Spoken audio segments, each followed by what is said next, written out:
नमस्कार सभी को। दोस्तों, फाइनली इतने लंबे इंतजार के बाद टेस्ला को इंडिया में लॉन्च कर दिया गया है। मुंबई में उसका शोरूम खुला है। देवेंद्र फडणवीस साहब ने उसका उद्घाटन किया है। हालांकि इलॉन मस्क खुद नहीं आए थे।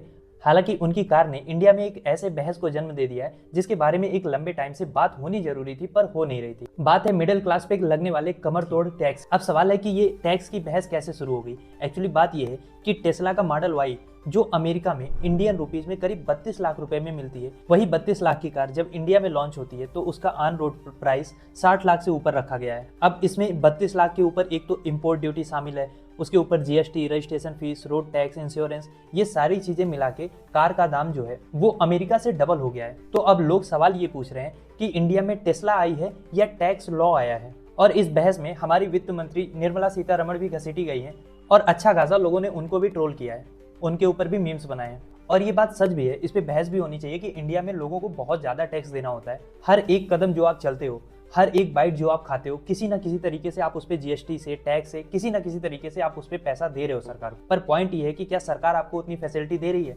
जो बेसिक चीजें हैं, चलो आप टैक्स ले रहे हो तो कम से कम जो बेसिक चीजें हैं, स्वास्थ्य है, शिक्षा है, सिक्योरिटी है, ये सब तो लोगों को मुहैया होनी चाहिए। एरोप्लेन क्रैश हो जाते हैं, पुल गिर जाता है, हर रोड पे आपको गड्ढे मिलेंगे, लेकिन जहां पे भी टोल लगाया जा सकता है हर जगह टोल लगाया जा रहा है। कॉर्पोरेट टैक्स को घटा दिया जाता है, इनकम टैक्स को जो डायरेक्ट टैक्स है उसको बढ़ा दिया जाता है। क्योंकि ये सब बहस होनी जरूरी है। सरकार को लगता है कि हम जितना भी चाह रहे हैं जनता से वसूल ले रहे हैं, और जब जनता रिएक्ट नहीं कर रही है, चुपचाप दिए जा रही है, तो सरकार का भी क्या जा रहा है, अपनी तिजोरी भरे जा रही है। खैर, अगर हम वापस टेस्ला पे बात करें तो टेस्ला के साथ प्रॉब्लम ये है कि उन्होंने यहाँ पे शोरूम खोला है, ना कि मैन्युफैक्चरिंग खोली है।